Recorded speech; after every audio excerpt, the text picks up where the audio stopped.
Здраво и добре дојдовте во епизода 31. Ова е Уелкаст Пит Јосиф, поддржано од Домови за стари лица Феникс.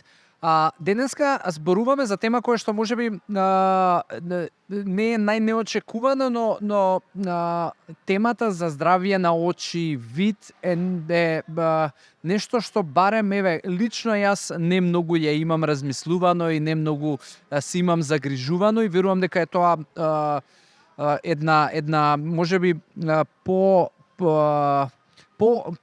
општо прифатена теза дека очите многу не ги ставаме во предвид, се додека можеби не го нарушиме видеот или можеби не ни се случи некаков проблем, затоа што некако имаме тенденција повеќе да се грижиме за, изгледот, здравје на срце, на бубрези, на не важни органи или можеби поважни за нас органи, но сепак видот е нешто што секој од нас сака да го има и да му биде квалитетен и тоа што подолго време, но од друга страна во денешни услови кај што сме преизложени на светлина, на екрани и така натаму, се почесто знаеме да го расипуваме и да го загразуваме, така да ќе опфатиме неколку и теми, и прашања, и митови и ќе разрешиме денеска заедно со мојот гостина, тоа е доктор Тодор Јаковлевски, офталмолог,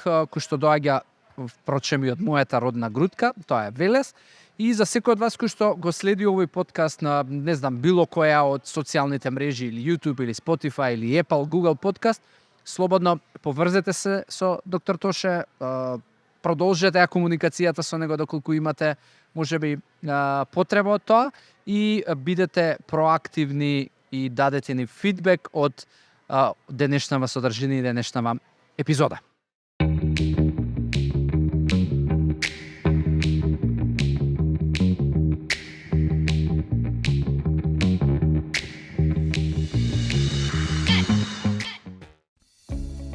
Открите ја топлината и грижата во дневниот центар на Феникс Домовите за стари лица. Придружете се на целосно бесплатен еднонеделен пробен период, каде што вашите најблиски ќе можат да уживаат во активности, грижа и енергична заедница секој работен ден. Од прва рака искусете ја радоста и удобноста што ги обезбедува овој тим од професионалци. Кликнете на линкот за да се регистрирате или јавете се уште денес за да ја почувствувате разликата што ја прават.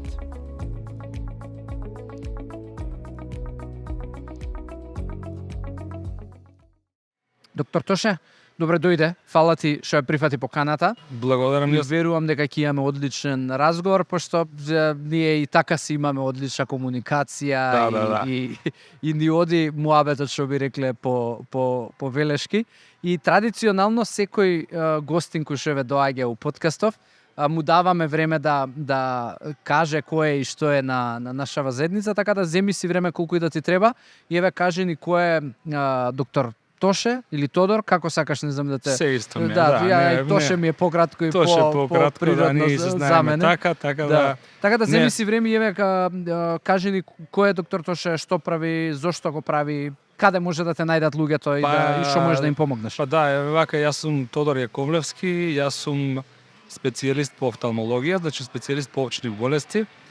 Работам во јавна здравствена установа Општа болница Велес и го водам одделот за офталмологија, каде што работам дијагностика, но работам и хируршки мали интервенции на окото, така да мојата област на работа ја представуваат очните болести, патологијата на очните болести, но се занимавам и со превентива, така мислам дека денеска темата е дел од превентива и секоја превентива води до спречување на лечење, значи подобро да се спречи од да се лечи. Така да денеска мислам дека на таа тема ќе дадеме еден акцент. Друго не би се представувало посебно, бидејќи од интерес за вашите гледачи би било мојата... Тоа татко на 2 деца малолетни, сопруг и така, да. Тоа е мојот приватен живот. Тоше, кога почнав да ја најавувам епизодава, и кажав дека луѓето можеби не се оптеретуваме толку со здравје на очи, но како тоа почнам да го кажувам, си велам, оке, можеби тоа важи за мене, затоа што јас можеби немам проблем да носам диоптер или, знаеш, или да имам некаков изразен проблем со очи, но да. тоа не значи дека не е среќаван, и како луѓе посетуваат очен лекар. Но убаво ти кажа дека ќе зборуваме за превентива, и можеби денеска еве ќе помогнеме на луѓе кои што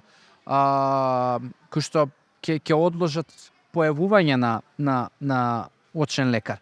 Сега ќе почнеме од кога зборуваме за превентива. Превентивата секогаш значи на долг рок ти што ќе правиш и што ќе акумулираш како навики и нели секојдневие и лајфстайл и слично. И навиките почуваат од кога сме деца. Да, И она што е моја, да ја кажам, не траума од детство, ама нешто што многу често ни се зборувало како деца од нашите родители е: тргни се од екранот, не оди толку близу до екранот, ќе ти се расипат очите и така натаму. Дали во тоа има вистина? И дали децата кои што се премногу изложени на екрани имаат ризик за проблеми со видот и со очите? И дали можеби тоа важело само во наше време, кога екраните биле можеби поразлични и понесовремени од денешните, или нема врска? Јас би рекол дека тука нема врска дали екраните биле во тоа или во денешно време. Проблемот е гледање на екран на близина, и тој проблем дали ке возрастен човек, дали ке дете, секако дека доведува до одреден очен дискомфорт, кој што може да се развие во доста и посериозни очни проблеми. Би сакал да направиме една дистинкција во смисол на тоа дека кога зборуваме за децата, и општо правило во медицината е дека детето не го дефинираме како мал човек. Значи, детскиот организам. Станува збор за еден посебен идентитет кај што сосема поинако функционира. Растот е основна карактеристика на детскиот организам. Вклучително на тоа, ние треба да пристапуваме на тој начин кон децата.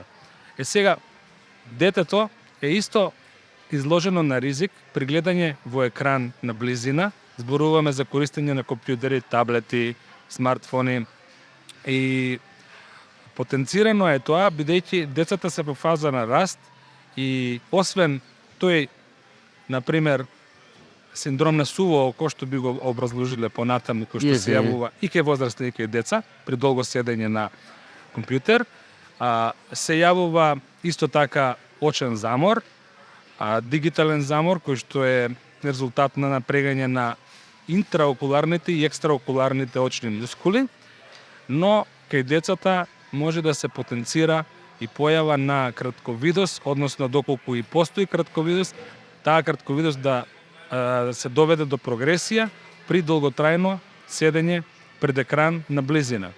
Значи, проблемот е близината. Не е проблемот што можеби гледаш ти долго време телевизија. Или било каква содржина. Сега ќе ти објаснам вака накратко и пластично зошто е проблемот близината. Значи, кога гледаме во екран, ние гледаме на далечина на телевизијата и тука не се активираат тие фактори на акомодација на окото, бидејќи секоја гледање на близина, зборуваме за близина од 35-40 сантима, вклучително и читање книга, телефон, реков и други дигитални уреди на близина со екран, тогаш се активира тој процес, односно механизам на акомодација и конвергенција. Тие механизми ствараат напор на очните мускули и тој напор не се јавува кога гледаме екран надалеку. А кога гледаме наблиску, тој напор е потенциран бидејќи овие два механизми се активирани. Потоа, кога гледаме на близина во екран, рефлексно, несвесно, ние го намалуваме фреквенцијата на трепкање.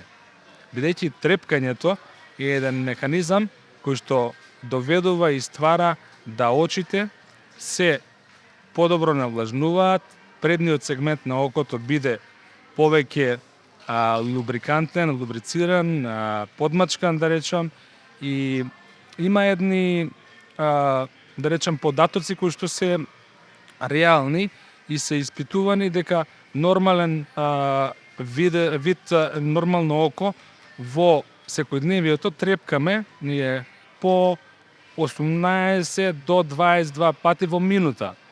Арно ама, кога се фокусираме на близина и кога се активирани овие механизми за гледање на близина, фокусот несвесно ние го намалуваме трепкањето на негдека 3 до 7 пати.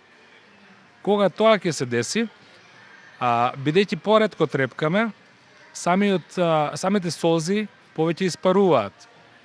Кога испаруваат солзите, доведува до рефлексно лачење на нови солзи, кои што може да се излачат во ексцесивна, поголема доза. Тие солзи може да бидат понеквалитетни и така да тука се ствараат заматување на видот и се ствара еден маѓепсан круг кој што доведува до еден ентитет кој што е веќе и клинички ентитет во офталмологијата. Тоа е така наречен компјутер вижн синдром или еве со други зборови ако го кажеме, модерна да, болест, и со други зборови ако го кажеме, дигитален замор или синдром на суво око, кој што се јавува како резултат на користење на електронски уреди со екрани на близина. Да. Значи, окей, сега разбрав дека дали еве кога сме кај деца, да речеме кога имаат тенденција на пример да се седнат на земја, па да се гледаат нагоре, дали тоа е проблем или се додека далечината е соодветна не представува проблем? Се што е гледање од 50 до 70 сантиметри подалеку не би представувала проблем. Да. Јасно. Спомна помалку трепкање, помалку навлажнување на очи. И знам дека во една од работилниците, мислам првата работилница, тогаш уствари ја слушнав оваа препорака за користење на капки. Да. Или било какви капки? Не, ќе дојдам до тоа, само малку да објаснам зошто би дошле до тие капки да се користат. Ајде. Значи, основната работа во гледањето и за одржување на видна острина е да бидат транспарентни очните медиуми. Сега очиот медиум кој што е најизложен на првично објектот кој што го посматраме и светлината која што ни доаѓа е рожницата. Тоа оној транспарентен преден дел во окото, кој што ако го замислиме вака пластично да го разберат подобро и нашите слушатели и гледачи, е еден дел сферичен, полусферичен дел кој што е вметнат во белката на окото, односно во очното јаболко, како стакло на расчен часовник.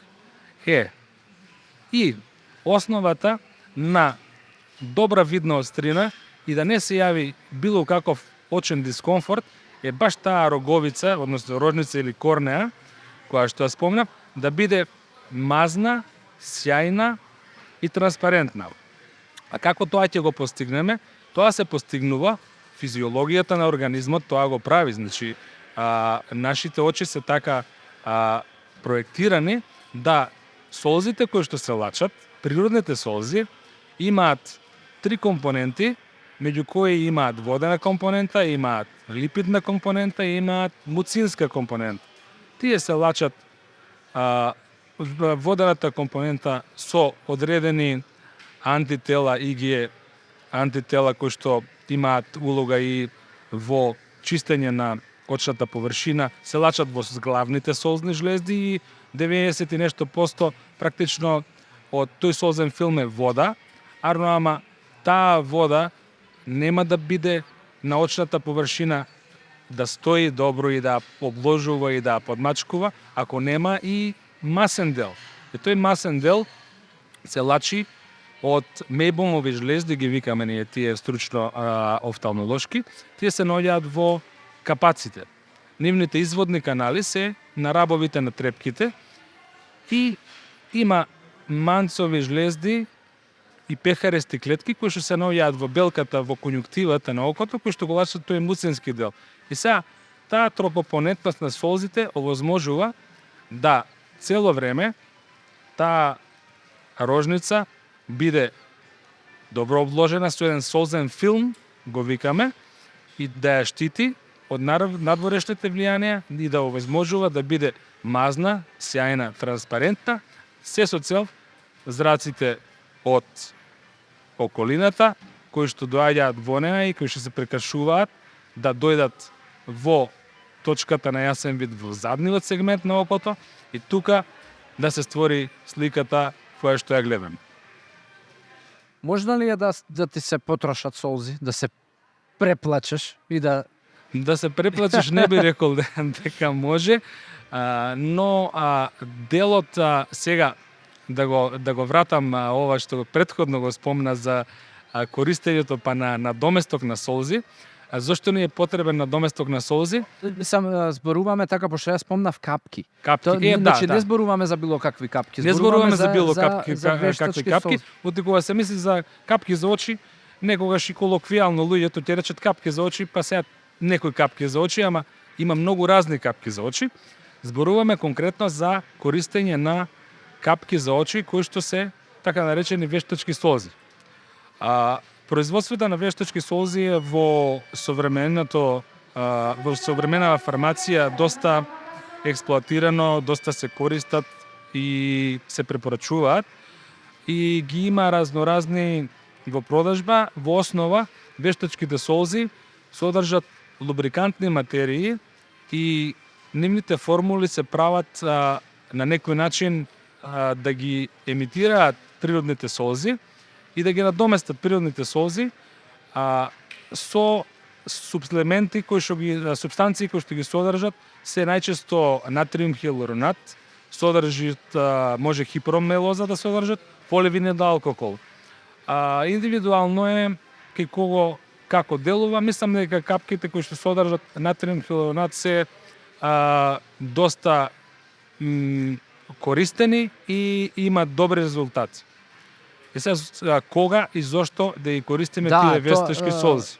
Дали и која е безбедноста, на пример, еве човек и дали на дневна основа, на долг рок може да ги користи, без разлика дали еве пошто види многу луѓе многу често седат пред компјутер и 8 сати минимум седат пред компјутер и од блиску и ова нели овој вижн синдром е новина, нешто што последниве години се случува баш поради тоа и дали една таква личност треба да си ги има редовно во секојдневие на долг рок вештачките солзи и дали постојат ризици, можеби така да кажеш, оке, после 3 месеци прекини ги, одмори ги или не постои таков ризик? Ризик не постои, ама тој компјутер вижн синдром кој што рече во последниве децени е доста експлоатиран и во нашите стручни дискусии, симпозиуми, конгреси, доста често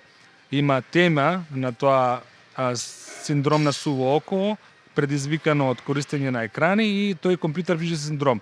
И сега што представува компјутер вижн синдром? Тоа е збир на симптоми кои што се јавуваат како резултат на долготрајно користење на дигитални уреди со екран на близина. Тоа долготрајно би подразбирало прогресивно колку подолго време го користиме, толку повеќе има шанси да се појави овој компјутер вижн синдром. Има некои студии кои што покажуваат дека повеќе од 2 часа континуирано седење пред екран може да појават пациентите симптоми на компјутер вижн синдром. Но кои се симптомите? Значи е синдром во медицината представува збир на симптоми. Симптомите се најчесто би ги набројал ваки би го симплифицирал тој компјутер вижн синдром со симптоми на црвенило на окото, Потоа очен дискомфорт во смисол на појава на пецкање, појава на чувство на страно тело во окото. Значи, како да имаме песок во очите, го опишуваат тоа пациентите. И кога ќе се јават овие иритативни симптоми, потоа, како што и претходно спомнав, може да се јави рефлексно просолзување и екстра количини на солзи, кои што доведуваат до заматен вид. Заматениот вид не се должи само на воа екстремно просолзување, тој се должи и на замор на очната мускулатура. Значи, црвенило, чувство на страно тело во окото, заматен вид, може да се јави како посериозен симптом и фотофобија. Тоа подразбира, фобија значи страв, ама страв поголемо од обично, сега тие пациенти кои што имаат фотофобија, имаат изразита чувствителност на светлина, дури болност при гледање во светлина.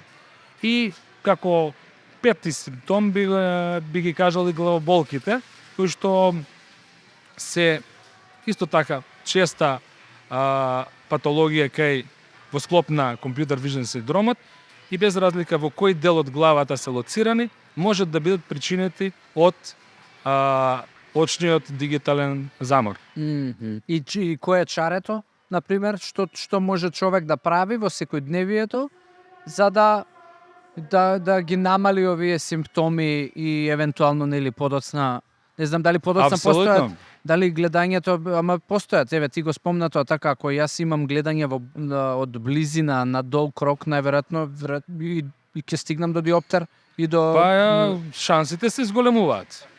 Не би рекол дека има апсолутна, ама генетиката е пред се тука за диоптерот, ама шансите се зголемуваат. Право пропорционално. Колку подолго седиме пред екран, толку повеќе се шансите да се добие компјутер вижен синдром или да се потенцира одредена рефракциона аномалија, посебно миопија. Кои се работите кои што можеме ние да ги направиме? Бидејќи јас разбирам, Јосиф, и тоа е и современото живење. Сите ние сме оптеретени со ете го телефонот, значи забава преку телефон. Само една мала дигресија би направил за да воведеме во ова што ќе го кажам сега. Докажано е во USA студија дека 50% од популацијата која што користи мобилни телефони, односно електронски уреди со екрани на близина, страдаат во некоја форма поблага или посериозна на компјутер вижен синдром. Во време на ковид пандемијата таа бројка, таа инциденца и тој процент се зголемил на 78%. Рачунајте која е таа разлика. И сега тука не мораме да бидеме нешто многу паметни за да сватиме зошто е тоа така. Во време на пандемијата на ковид се користеа многу дигитални уреди, сраснавме со телефоните, децата ни учеа онлайн, социјализацијата не беше пред компјутери и телефони, така да тоа е доказ дека долготрајното седење пред компјутери, пред екран, на близина, доведува до симптоми на компјутер вижен синдром. Нешто што можеме да направиме, освен тие работи кои што ви кажав, да користиме, ние почнавме со тоа вештачки солзи. Вештачки за солзи се препорачливи 3 до 5 пати на ден да се користат, со цел да се елиминира тоа сушење на очите, кое што потоа го дава тој очен дискомфорт. Бидејќи тоа сушење не се јавува само заради намаленото трепкање. Тоа сушење на очната површина се јавува и заради тоа што ние кога работиме пред компјутер, например, работиме во околина која што е најчесто или климатизирана, или е со грејење, со централно грејење, затоплена. Така да тоа потенцира евапорација на солзите, испарувањето на солзите. И треба да се надоместат солзите со цел да го заштитиме окото за да не се суши очната површина и да не се јавуваат овие симптоми. Значи, користење на вештачки солзи, препорачливо е вештачките солзи да бидат без конзерванси, ќе има такви во продажба, посебно да нема конзерванс кој што се нарекува безалкониум хлорид, кој што е кератотоксичен, може да створи проблеми на самата рожница. И модерната фармација произведува такви вештачки солзи. Освен користење на вештачки солзи, секако дека одморот е, нели, нешто што не може да биде заменет.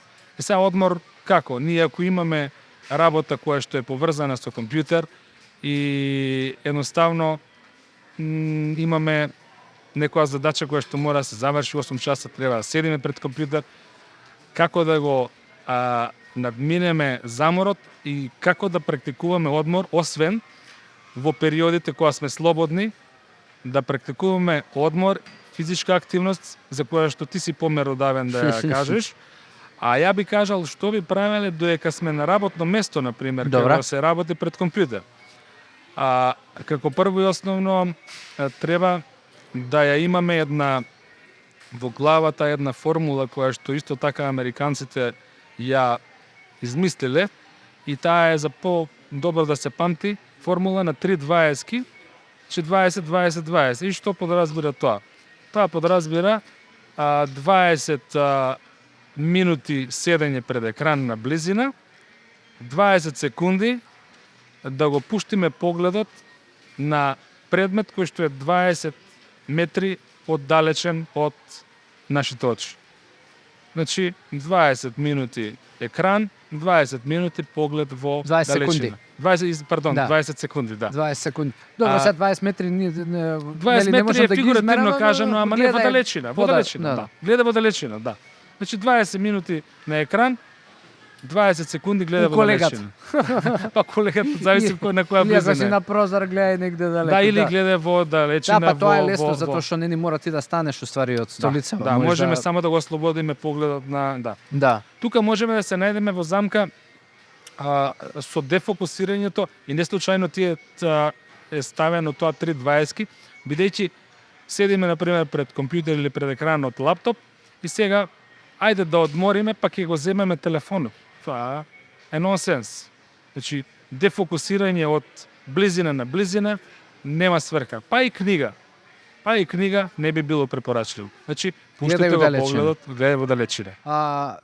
Докторе, кога телефонот има една опција и сега модерно, нели сите го правиме тоа навечер, плава светлина да се исклучи од телефонот. Што е каде е проблемот со плавава светлина и дали тој blue light filter придонесува нешто или можеби е само некој пласебо момент? Што се случува со плавата светлина што е озогласена? Плавата светлина е озогласена заради можното дејство на задниот сегмент на окото. Ја спомнав таа макула лутеа кај што се одвиваат процесите на гледање, всушност кај што се прима сликата во окото, тоа е задниот сегмент на окото. Сега зборувавме досега за предниот сегмент и роговицата и солзниот филм, ама таа за макула лутеа е вулнерабилна, осетлива на плава светлина, а осетлива е и на ултравиолетово зрачење од сонцето. Со оглед на тоа дека и Македонија има доста сончеви денови, а и плавата, односно ултравиолетово зрачење се јавува и во период и кога нема сонце надвор. Присутно. Присутно е. Секако. Знаеме, секаде е присутно, бидејќи тоа е ладно зрачење, значи тие се ладни зраци. А во надворешна средина препорачливо е носење на наочари со UV филтер за да се заштити очното дно од Значи има логика UV зраците, а во постои внатрешна blue light средина filter. blue light филтер за да се заштити од екранот, односно од плавата светлина од екраните. И дали тоа, знаеш, затоа што еве мене лично подесувањето на телефонов ми е во 8 часот по автоматизам да се исклучи blue light. Да се исклучи. Да. и ми се ја Дали менува може би бојата. чувствуваш нешто? Не, ја не дека- чувствувам туку што го има како опции, како нели покомфорно за окото, па треба плюс да нели да се спремаш за спиење, као нели плавата светлина смета на мозокот за да му дава стимул, па по тешко ќе заспиеш и така натаму што знаеш, ја не чувствувам проблеми затоа што немам проблем да заспиам, не фала му на Бога знаеш што сонот сум, Така, сум да. релативно Да, да. окей. Едино во денови кои што може се постресни или периоди од животот. Не, како секој Во човек, минатото тоа е кои што ми нормално, да. биле постресни. Сакам да кажам, знаеш, дали па ако веќе е толку корисно, зошто, знаеш, дали е добро преку цел ден ја уствари да го тргнам. Јас мислам Да ја дека тргнам плавата мислам дека е светлина. добро преку цел ден да се користи и исто така кои седат долго пред екран Добра. пациенти треба да имаат максимално добро коригирана видна острина. Значи, ако треба да коригираат некоја рефракциона аномалија од типот на миопија, хиперметропија, презбиопија кај возрастните пациенти или астигматизам, тоа треба максимално да биде коригирано, а тоа е во област на офталмолог или оптометрист, да се дадат соодветни наочари и да се прегледа, да се направи преглед на офталмолог. Тоа е услов. Сега на тие диоптерски наочари кои што би биле препорачани, и јас би препорачал да се носат доколку се и за близина, пошто постојат наочари кои што се за близина ке возрастни пациенти, младите пациенти ги носат наочарите и за близина и за далечина, и минусот и астигматизмот се и за близина и за далечина, би било препорачливо да има blue light филтер на пластиките на тие наочари. Дали добро те разбрав? Ако имам, немам диоптер, немам проблем со гледање. Да, Дали е добро да носам наочари со blue light филтер без диоптер? тоа го регулирате со екранот. На екранот да поднесам. Да. Добра. А вие ги заштитувате очите со тоа што капнувате вештачки солзи и за да те заштити таа макула лутеа, која што е во позадината на окото, сега тука доаѓаме до делот каде што кај макула лутеа капки не делуваат. Таму треба здрава исхрана и суплементи во исхрана за да превенираме болести кои што за разлика од овој компјутер вижен синдром, колку и да е сега го зборуваме ние, досаден, банален, смета во секојдневното живење и прави очен дискомфорт, ако се оштети макулата и ако се јави макуларна дегенерација, посебно после 50-та година, видот може да се изгуби неповратно. И Што значи да се изгуби видот? Да се влоши да не може да се направи, да се створи таа макуларна дегенерација која што потоа не можеме да ја коригираме со никаква диоптрија. Значи намалување на видната острина. Сега за таа цел треба да користиме, препорачливо е, суплементи во исхраната кои што содржат видни пигменти. Бидејќи тие видни пигменти се составен дел на точката на јасен вид, таа макула лутеа, и бидејќи таа е жолта и самиот збор кажува, имаме пигмент кој што се вика лутеин и имаме зеаксантин. Тие се два каротиноиди кои што се најпознати и најпотребни. Имено и тие самите делуваат како филтер од плавата светлина, бидејќи знаете жолт филтер ја елиминира плавата светлина. Тоа е како опозит. Препорачливи дози на лутеин и зеаксантин за човек дневно е лутеин 10 мг, зеаксантин 2 мг. Лутеин и зеаксантин содржат овошјето зеленчукот, посебно зелјестиот зеленчук, зелка, келј, спанаќот, потоа боровинките исто така содржат доста лутеин и таа исхрана со овие продукти доведува до подобрување и превенција на и одржување на очното здравје.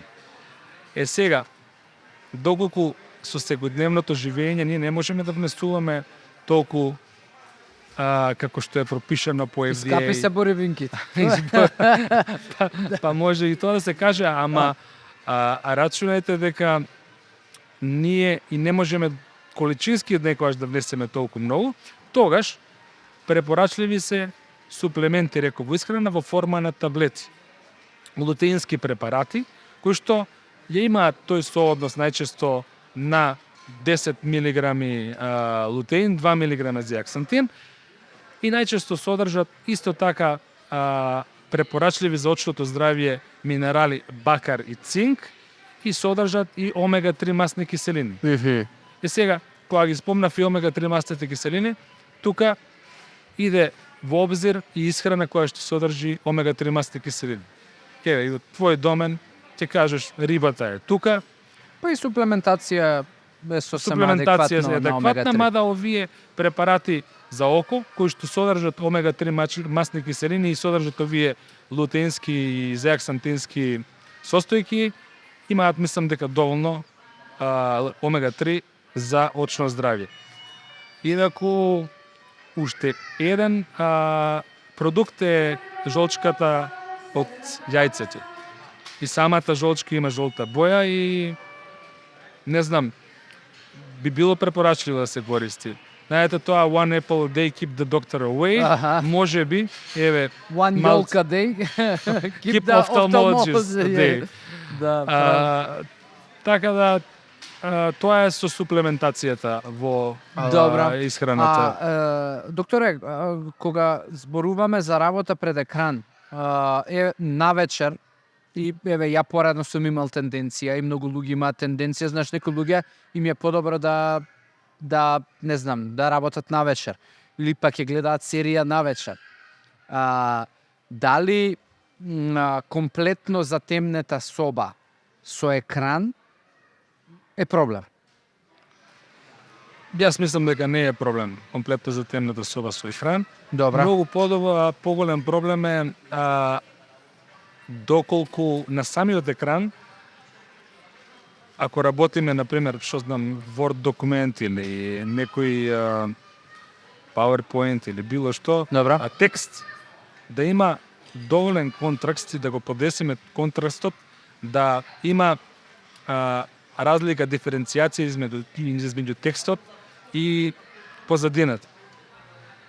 Тука е Тоа значи поголема, позадинава ми е пребела, а да биде а текстот текстот црн. е црн. И обрат. Дури dark mode не е, може би во некој знаете, над две тука дали dark mode треба да се користи, ама dark mode па со бела текст би бил Пак е проблем. Пак е А, голем контраст. контрастот. Не е проблем, тоа е добро. Аха. Да, тоа е добро. Тоа е добро.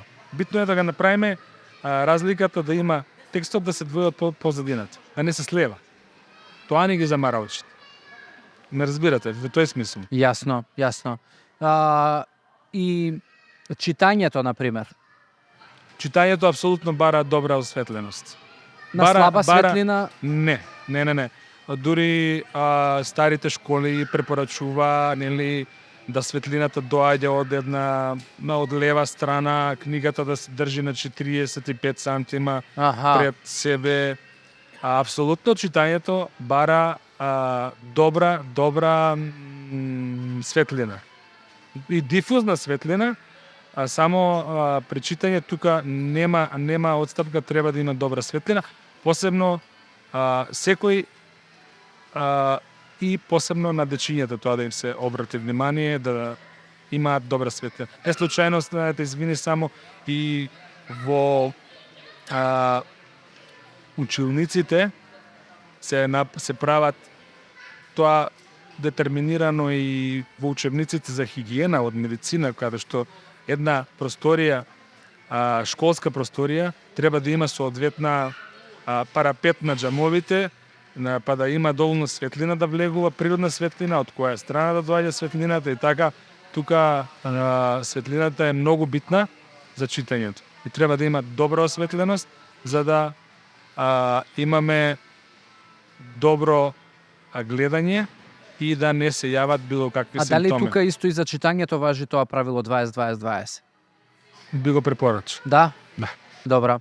А која спомна светлина, што се случува кога од екранот ќе имам одблесок од прозор или од можеби вештачка светлина. Знаеш, мене тоа е, Тоа например, смета. многу ме нервира кога гледам телевизија или серија нешто ќе пуштим и кога можеби некое позадинско светло или светло од прозор ќе ми се меша со екранот и ми прави Тоа смета и мислам дека не смета, ме нервира во смисла, нели, не можам убаво да гледам, ама дали смета на здравје на очи? Смета.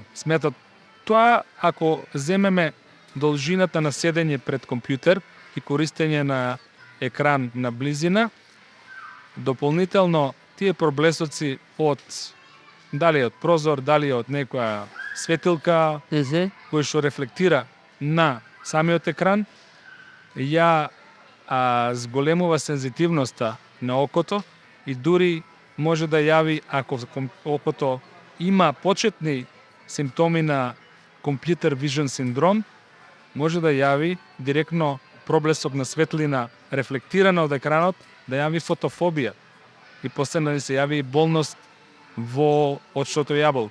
Така да треба да ги елиминираме тие работи за да направиме една средина кај што од екранот не ни се рефлектираат ламби, прозорски светла и така натаму. Со ова фотофобијата што ја спомна, например, дали е нормално наутро или така од темна просторија некога ќе ти запали светло да те... Тоа е нормално. Тоа е нормално. Тоа така е нормално. не треба да се... Но не е нормално да се јави фотофобија кај седење пред екран подолго време и потоа таа фотофобија да биде болна и да трае подолго време. Тоа е веќе симптом. Ја зборуваме за фотофобија, не како нормална фотофобија која што се јавува, која што го спомна ова сега. Да. Но фотофобија која што се јавува како резултат на компјутер вижн синдром, како резултат на дигиталниот замор. Јасно. Таа фотофобија, мислам. Друга една работа што исто вака и мене лично ме интересира, има, например, периоди кога после спиење навечер станувам со не толку суви очи и има периоди кога станувам со суви очи, има периоди кога, знаеш, горелките се, нели, нормална појава, ама дали има здрава количина на горелавост и дали ако наутро има преголема горелавост е сигнал за нешто? Да, сега утринската залепеност на очните капаци, горелавост, оди во прилог на можна бактерија во окото. Аха, добра. Значи, самите горелки се солзи кои што се згуснуваат, Аха. ама заради некоја најчесто бактериска инфекција, може да биде и вирусна, може да биде и алергиска природа. Но најчесто бактериските инфекции даваат такво слепување и даваат секрет на очите. Тогаш би било препорачливо да пациентот земе бриз од око и офталмолог да му препорача капки, ама вие капки ќе бидат антибиотски капки. Така. Так. И тука си има правило.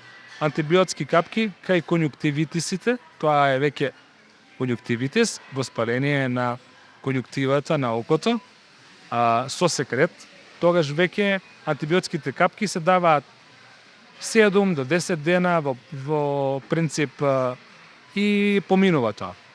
За разлика од овие вештачките солзи кои што можеме хронично да ги користиме, реков, и можеме да ги користиме и на своја рака. Антибиотски капки пациентите не би требало да земаат без препорака од доктор. Вештачки солзи, да. Така да, тука има разлика. Има. Да. Добра. А што се случува со може би при промена на сезона, најчесто пролет, луѓе има со многу алергии или еве периодов забави, многу Да. често знае да се пуши внатре, се јавуваат иритации на очи и така натаму. Дали постои начин што е препорачлив човек да го или не знам или Да го практикува, да. или соединение некој да го користи како капки или било што може на своја рака да си го одлучи да го користи за да си олесни чувство на иритација на очи. Тука се враќаме па на овие веќе спомнати вештачки солзи, натриум хилурнат, хипромелоза, поливинил алкохол и така натаму има повеќе. Тоа е или физиолошки раствор. Обичен физиолошки раствор може да се аплицира на окото, бидејќи солзите сами по себе и се физиолошки раствор, така да само така можеме да се помогнеме од таа иритација која што е од екзогени фактори како чад, како дим од цигари, како топло-ладно и така натаму. Значи, сепак пак се сведува тоа на овој дел, каде што го кажавме, на користењето на тие капки за очи, кои што се вештачки солзи. И мислам дека треба и друга работа да се потенцира, дека би апелирале сега пациенти кои што подолго време користат и работата им е таква. Компјутер на близина, работат 8-10 часа. Доколку симптомите се јават, а и без да се јават симптомите, треба да се јават на офталмолог. Треба, ово е сега ние го разговараме сето ова и користењето на вештачки солзи, да, ама самата диагностика на компјутер вижден синдром и сувото око треба да ја направи сепак офталмолог. Едно тоа, друго, треба пациентите, реков претходно, да бидат максимално со добра видна острина. Треба да седнат пациентите на Деленови таблици кај офталмолог, знаете, оноа да ги видат тие бројчиња, па да испитам јас колку гледаат, дали гледаат. Ако не гледаат добро, и ги седнам исто на авторефрактометар да направам компјутерско оноа снимање на диоптријата, да се коригира и диоптријата, да се ординираат и вештачки солзи соодветни. Тоа би било препорака за пациентите, барем иницијално да се направи еден преглед. Кај дечињата секако, ние нели сега и како држава имаме и благодарение на таа акција која што ја правевме. Задолжителна контрола. Да, тоа беше благодарение на акцијата која што почна баш од кај нас, од Велес, Да. за скрининг на деца со Lions што ја работевме. И драго ми ти што учествуваше во тоа. И прегледавме илјадници деца и после тоа стана пракса и сега е задолжителен очен преглед. Сега си отвори работа ти уствари. Да. Значи Обично во отвори септември работа, ама обично да, не дека мај, да, ама види па тоа е па непроценлива да речам не речам задоволство, ама да откриеш на време. Да, голем придонесе да тоа. откриеш на време одредена аномалија, бидејќи па некои аномалии очни, како што е мрзливото око, сега надлегуваме и во друг домен, ама еве само како пример, ако не се открие на време на 5-6 годишна возраст, а после и не може да се лечи тоа до 7-8 години, додека постои пластицитетот на мозокот, бидејќи ние гледаме со очите, ама сликата се ствара во мозокот, може целото да не биде после тоа узалудна трудењето за да се добие добра видна острина со било какви наочари. Значи, навремено откривање и тоа го направивме ние. Одевме по градинките, нели прегледувавме дечиња со авторефрактометар кој што беше мобилен и се открива аномалии, навреме се дава совети за вежби, за оклузија на очи, за да се разработи тоа мрзливо око до 7-8 години, додека мозокот може да го прифати тоа око да го разработи. После тоа, доколку остане мрзливо око, тука веќе кај адултна особа, кај возрастна особа, не може да се постигне видна острина. Тоа ми беше вака еден апел до гледачите и до слушателите. Тошка уште еве нешто што ми текна, затоа што физичка активност генерално ја спомнувам во секој Апсолутно. од епизодиве и нели мислам свесни сме дека е добра да е присутна у сечи живот, но од аспект на на здравие на очи, дали знаеш затоа што кога човек е физички активен, особено нели кога можеби има кога ракува поголеми тежини и така му има големо напрегање. И многу често секој од нас кога се напрега на физичка активност, па и дома кога се напрега у Може да се тоалет, изнуши има капилар напрегање да пукне, да. на очи. Дали постои одреден ризик во изведба на физичка активност што може да направи некаков ризик за окото? Да. Сега сигурно тоа е постои- екстремно, Постои. но дали има да речеме одредени типови на не знам, човек да има одредена диагноза или проблем веќе со вид, со здравје на очи, кај што треба да повнимава со напрегањата. Да. Може би за тоа ќе ни треба друг подкаст, Аха. бидејќи темата е поширока тука. Ама да, екстремната физичка активност, посебно дигањето на терет, ке пациенти кои што се оперирани со катаракта и кои што имаат интраокуларна леќа вградено,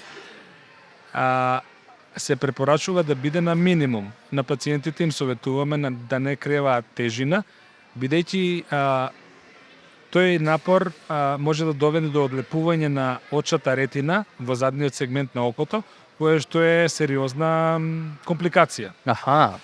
Друга работа, доколку некој пациент и помлад, кој што не е опериран, се изложи на екстремна физичка активност и кревање на голема тежина, може и спонтано, односно предизвикано од овој напора, да има некоја слабост на самата ретина, тие ги викам регматогена аблација, каде што има одредени слаби точки, кога ќе се јави тој напор, да пукне тој дел и да се исто така одлепи ретината.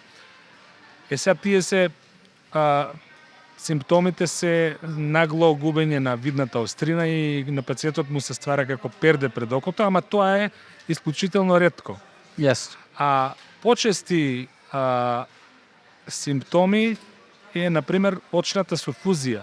Кога имаме голем физички напор, може да се јави пукање на површински капилар и белката на окото може да се зацрвени, така да може да се јави целосно црвенило на белката, кое што делува доста драматично. И, например, ти можеш и да не го сетиш тоа, дека ти пукнал капилар, а некој да рече, аха, да, Јосиф, око не немаш. работава со тебе, около ти е доста црвено и се прави паника, што, нели, но ти немаш симптоми, гледаш добро и тоа поминува. Со витамин С, и спонтано поминува таа суфузија. Тоа е капиларно крварење. Тоа е, да речам,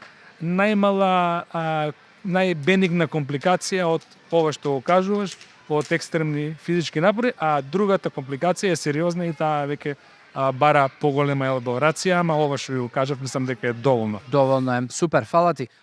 И уште една работа, за секое нешто постојат препораки, нели, за јави се на, не знам, направи лабораторија на толку време, направи оди на заболекар, провери си ги забите на толку време. Што се случува со очите? Која е препорачаната, да кажам, препорачаниот временски интервал на кој што ја треба да правам преглед на очи? Ја лично не правам. Па вака сега, за дечињата веќе и државата детерминира обавезен преглед пред упис во школа. Добра. Јас би препорачал можеби и не дека на 5 години, кога детето ќе може да соработува, да го донесат родителите на преглед. Децата во адолесценција, во раст, исто така треба да направат офталмолошки преглед, ама на систематскиот преглед која не носат, таму па алармираат општите доктори или училишните доктори, доколку приметат нешто отстапување во видната острина, го праќаат детето на офталмолог. Спомнав пациенти кои што, односно луѓе кои што работат подолго време со дигитални уреди, што имено беше и тема на денешната Така е. емисија, значи кои што се изложени на дигитален замор, иницијално да направат преглед кај офталмолог и сега врз основ на наодот офталмологот ќе детерминира фреквенцијата на прегледи. Дали годишно, дали на 6 месеци, дали на 2 години и секако после 40-та или 42-та година на возраст, кога сосема нормален вид почиња да слабее за близина, таа така наречена старечка далековидост или пресбиопија, исто така треба да биде верифицирана и диагностицирана од офталмолог и на пациентот да му се дадат соодветни наочари за близина. А друг момент е дека и исто така после 40-та година возраст треба и да се измери и очен притисок, кој што е тивокубиец на видот, очниот притисок, тој не боли и е сериозно очно заболување, ама за тоа би можеле многу да зборуваме, ама еве пациентите после 40 година да се јават на офталмолог и за одредување на наочари за близина и за мерење на очен притисок. Посебно пациенти кои што се генетски оптоварени да биле некој фамилија, татко, мајка со глауком, со зголемен очен притисок, да се јават на преглед. Тоа е така и после тоа офталмологот одредува фреквенција на тоа колку време би требало да се јавуваат на очни прегледи. Не знам дали бев летов у Тајван Така, и не да. носеа во Тајван Research Institute.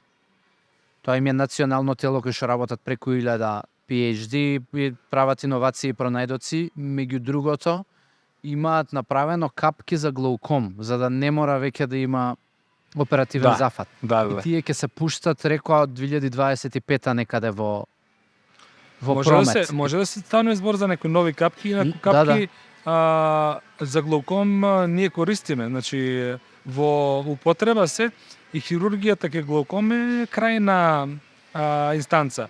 Значи глаукомот релативно добро се коригира со се менаџира. се менаџира со капки, значи се намалува очниот притисок. Сега тоа што го кажуваш ти, баш би бил, еве, ја радо знал што е тоа ново што би дошло како капка, пошто капките кои што се користат за глауком се неколку видови кои што јас во секојдневната пракса ги препишувам кај пациентите и у голем процент на пациенти се одржува нормален очен притисок со тие капки. Да. Ова сега би било Вајде кај нас побрзо ќе стигнат, пошто не сметаат за пријатели, визи не ни бараат, нели? Едно време ја ги признавме. Да се надеваме, може би, Да. и ќе видиме што каков резултат ќе дадат. Супер.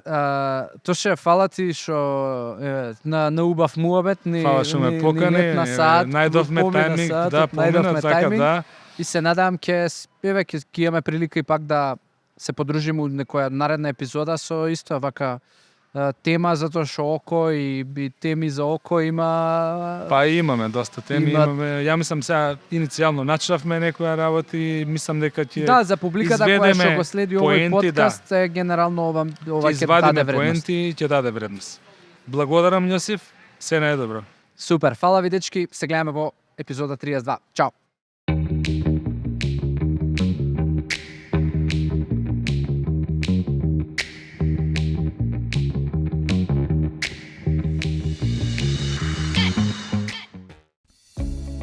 Откритеа топлината и грижата во дневниот центар на Феникс домовите за стари лица.